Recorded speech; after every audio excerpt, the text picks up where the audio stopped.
General Hospital spoilers for Monday, February 2 reveal that Carly had never been the type to compromise easily, especially where her instincts warned her to protect the people she loved. But something about the raw panic in Valentin's eyes the night of the storm had cracked open a part of her, she thought, she had buried long ago.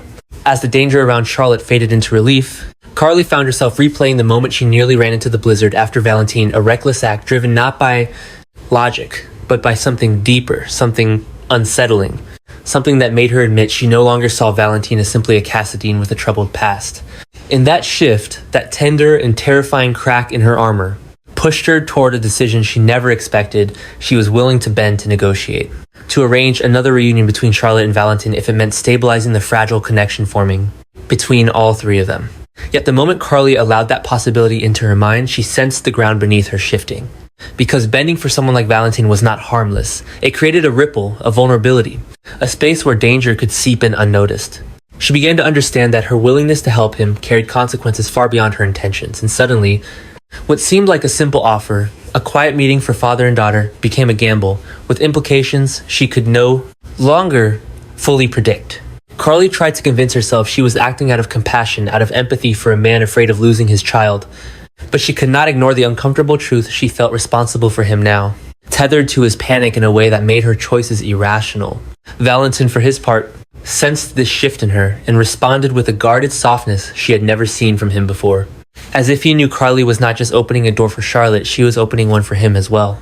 But with this new closeness came a new threat, an unspoken awareness that the moment Carly entangled herself in Valentin's world, she was also stepping into the shadow of every enemy that stalked the Cassadine name. Arranging another meeting for Charlotte might sound innocent, but in Port Charles, nothing involving the Cassadines stayed innocent for long. Carly began to realize that supporting Valentin meant aligning herself with a man surrounded by secrets, by grudges, by unfinished wars. And yet she still found herself drafting the idea in her mind, imagining how she would present it, how she would frame it as a gesture of peace rather than emotional surrender, even though a part of her knew she was doing both. As Carly weighed her decision, the tension inside her sharpened into something almost electric. She could feel a new version of herself emerging, one who made choices more impulsively, one who acted on instinct rather than strategy, one who understood that aligning with Valentin meant rewriting the rules she had lived by since leaving Sunny behind. And that realization, more than anything, frightened her. Because helping Valentin wasn't just a kindness, it was a choice that shifted power, that created expectations, that could signal to the rest of Port Charles that a new alliance was forming. One capable of disrupting delicate loyalties and igniting rivalries that had been dormant. Carly saw the threat clearly now by stepping closer to Valentin. She wasn't just bridging the distance between father and daughter, she was stepping onto a battlefield she had not prepared for. And yet, despite the danger, despite every warning her instincts screamed at her, Carly couldn't shake the fierce protective impulse that had risen the night Charlotte went missing. She wanted to help. She needed to help, even if it meant stepping into the storm again. Valentin, sensing the shift, began recalculating his own plans, adjusting his expectations, and quietly preparing for the possibility that Carly might become a partner in ways neither of them had anticipated. He recognized the danger too, because anyone who moved closer to him became a target, and the last thing he wanted was Carly exposed to the chaos he had been managing alone.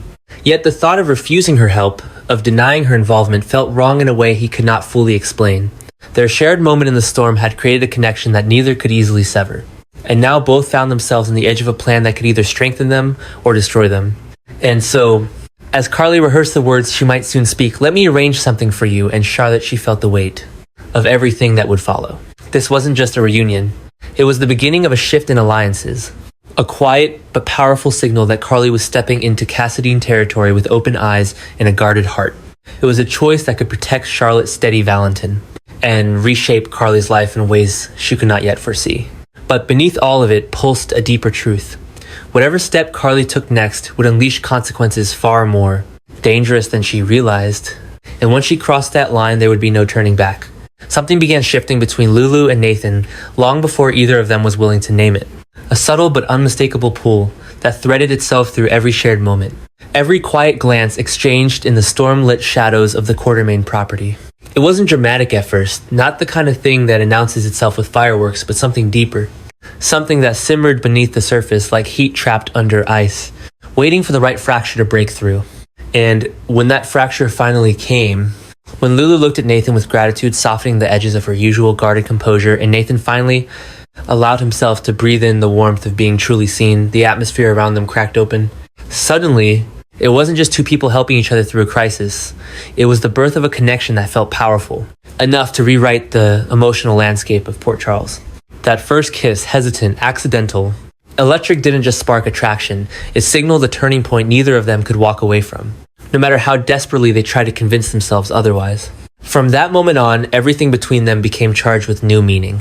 The way Nathan stood a little closer than necessary, as if unconsciously positioning himself where he could shield Lulu from the world. The way Lulu's eyes lingered on him longer than she intended to, as if searching for answers she had spent years pretending she no longer needed. Their conversations grew deeper, heavier, threaded with a raw honesty that neither had found in anyone else.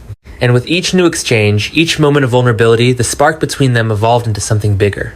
Something undeniable. Something that felt like destiny, colliding with timing in the most dangerous, intoxicating way. Port Charles had always been a canvas for complicated love stories. But Lulu and Nathan carried a different energy, the energy of two people discovering not only attraction, but emotional refuge, and that combination was powerful enough to shift everything around them. Their bond began to influence others even before Lulu or Nathan fully understood what was happening. Dante sensed it first, long before Lulu was ready to admit it to herself. The way Lulu spoke Nathan's name carried a softness that had never existed before. Maxie noticed too, the way Nathan returned from even the simplest interaction with Lulu, looking more alive than he had. In months, friends whispered, rivals watched, and the audience inside Port Charles, whether they knew it or not, began preparing for the arrival of a new central couple, one whose chemistry could rival any pairing before them. Lulu and Nathan were no longer supporting characters in each other's stories, they were becoming the story itself. The kind of pairing whose evolution demanded attention because it threatened the balance of several existing relationships. Their connection was not quiet, it was seismic. But the intensity of their budding relationship also brought danger, because nothing in Port Charles ever evolves without consequence. Their growing closeness created ripple effects. It stirred old insecurities within those who had history with Lulu. It awakened new jealousy in those who believed they had a claim to Nathan's loyalty. And it shifted alliances that had once seemed immovable. Lulu found herself reevaluating old wounds, realizing that the affection she felt with Nathan, steady, gentle, and fierce in equal measure, was something she had never allowed herself to want. Nathan in turn felt doors opening inside him that he had closed years ago, long before he ever imagined someone like Lulu could walk through them. Their chemistry wasn't tame. It was dangerous precisely because it made them both feel alive in ways they had forgotten were possible. As their emotional connection deepened, so too did the physical tension between them. Every brush of hands, every shared breath, every moment spent too close for too long added another layer to the fire building between them. The kiss they shared during the snowstorm wasn't just a moment of weakness, it was a spark that ignited a blaze. Now that blaze follows them everywhere in the way Lulu looks away too quickly when their eyes meet, in the way Nathan tenses when anyone else approaches her, in the way both of them speak with voices just a little too soft, as if afraid their feelings might spill over if they're not careful. They are becoming exactly what Port Charles thrives on, a couple whose union is as explosive as it is inevitable. But perhaps the most compelling part of their growing romance is the transformation occurring within each of them. For Lulu, Nathan represents safety but also possibility, a promise that she can love again without breaking. For Nathan, Lulu represents hope, a reminder that he is worthy of being chosen, not out of necessity. Not out of convenience, but out of genuine connection. Their story is not simply about attraction. It is about healing, about rediscovery, about rewriting their emotional identities in real time. And that emotional complexity is exactly why viewers in the world of GH itself feel the tremors of what is coming next. Because, make no mistake, Lulu and Nathan are not just a spark. They are a wildfire waiting to spread. Their connection is becoming the center of a new storyline, one that promises passion, conflict, vulnerability, and a collision of emotions that will leave Port Charles transformed. They are becoming the show's newest hot couple, not because the script demands it, but because every beat of their story pushes them closer together with a force neither can resist. And now, as they stand on the edge of something bigger than either of them anticipated, one truth becomes painfully clear. The explosion is only just beginning, and once it hits, nothing and no one in Port Charles will ever be the same. Jason had always lived with danger trailing him like a shadow, but nothing felt as sharp or as urgent as the threat now closing in around Britt Westbourne. The moment he pulled her from the freezing waters and saw the terror behind her bravado, something inside him shifted, a protective instinct that was deeper than duty, sharper than instinct, and far more personal than he dared admit. Britt wasn't just a victim caught in the aftermath of Cesar Faison's legacy, she was now the target of a new, more calculated darkness, one born from people who did not want their secrets exposed.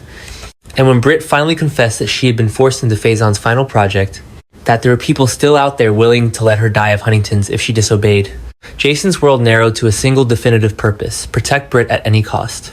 But protection, he quickly realized, would not be enough. The true danger lay in the shadows behind her confession, the unnamed forces still watching her, still waiting for her to make one wrong move. And those forces were far more dangerous than Britt understood. Jason began his investigation quietly, starting with the fragmented clues Britt had given him encrypted directives. Vague threats. Traces of specialized medical research tied to organizations that shouldn't exist outside classified government walls. The deeper he dug, the clearer it became that this wasn't about Faison anymore. This was about the remnants of something larger, darker, and deeply embedded in worlds Jason had spent years avoiding. The people hunting Britt weren't impulsive or sloppy. They were strategic, silent, and terrifyingly efficient. They didn't leave footprints. They left anomalies. They didn't attack loudly. They moved like surgeons, cutting away loose ends before anyone realized the wound was bleeding. And as Jason followed the trail, he realized Britt wasn't the only target. Anyone who got too close to the truth would be pulled into the same current of danger. Anyone, including him. But Jason had never been the type to retreat once he committed to something or someone. As he watched Britt struggle with fear, she tried to disguise as sarcasm. As he saw the tremors of Huntington's, she tried to hide behind a smile. Jason felt something inside him harden. This wasn't just protection anymore. This was personal, and that terrified him more than any weapon ever could. Because personal stakes meant vulnerability. And vulnerability meant his enemies could finally exploit something other than his sense of honor or loyalty. They could exploit his heart. That realization stalked him through every hallway, every alley, every late-night search. He wasn't just fighting to eliminate a threat. He was fighting the growing fear that he might not be enough to shield Britt from what was coming. The more Jason uncovered, the more the danger escalated. He found surveillance markers placed near Britt's apartment, small, nearly invisible devices used by operations far more sophisticated than anything Corinthos enemies typically deployed. He intercepted communications hinting that Britt was considered an asset with compromised viability. Language that sent chills through him, because it meant someone had already decided her death might serve a purpose. Worse, he uncovered references to a project linked to WSB defectors, people who had access to weaponized medical technologies, people who believed controlling disease meant controlling obedience. Britt had been caught in their web long before she realized it, and now Jason's involvement lit up on their radar like a flare. The hunters had found a new threat to neutralize. Jason knew he was being watched. He could feel eyes on him during stakeouts, hear footsteps trailing him in parking garages, sense shifts in the air that signified someone trained was observing him. But instead of retreating, he became more relentless, moving through the city with the cold precision that defined him, shutting down threats before they could strike, dismantling surveillance before the enemy realized he had discovered it. Britt saw the change in him too. The softer moments they shared after the rescue, the warmth by the fire. The quiet confessions began to transform into something else, something heavier, shaped by fear and unspoken longing. Britt tried to push him away, insisting that she wasn't worth the danger he was taking on. But Jason only stepped closer, determined to prove that her life mattered, that she mattered. Even if neither of them dared say why out loud. As the network behind her tightened its grip, Jason found himself confronting an entirely new level of threat, one that even he wasn't sure he could overcome. These weren't mobsters or gunmen. These were architects of suffering. Scientists turned operatives. People who saw life as something to manipulate, and Britt, with her medical training and her connection to Faison, was a liability they could not allow to exist. Jason realized too late that by stepping in, he had become part of her nightmare. And yet he felt no regret, only a deeper, more consuming fear that he might fail her. His investigation finally led him to a horrifying revelation. The people targeting Britt were not just trying to silence her, they were planning to use her illness as a weapon to accelerate it, to make an example of what happens when someone disobeys. And worse still, they now viewed Jason as a destabilizing variable, someone who could dismantle everything if not neutralize quickly. That knowledge ignited something primal inside him. The fear transformed into purpose. The anxiety hardened into determination. And for the first time since learning of Britt's secret, Jason understood the full scope of what he was facing, a war conducted not on the streets but in the shadows, fought not with bullets but with silence and science twisted into cruelty. A war where the enemy didn't just kill, they erased. Jason had survived gunfights, betrayals, explosions, and ambushes. But nothing had ever threatened him like this, not because the danger was greater, but because the stakes were. Britt had given him a reason to fight that was rooted not in duty or debt, but in something far more dangerous, hope. And if he allowed anything to happen to her, that hope would die with her. So he prepared himself for the inevitable confrontation, knowing that the next step in his investigation would push him directly into the darkest conflict of his life. The hunters were coming. The shadow organization was watching. Britt's life was hanging by a thread. And Jason, silent, relentless, unbreakable, stepped into the crosshairs willingly, ready to face the new danger rising before him.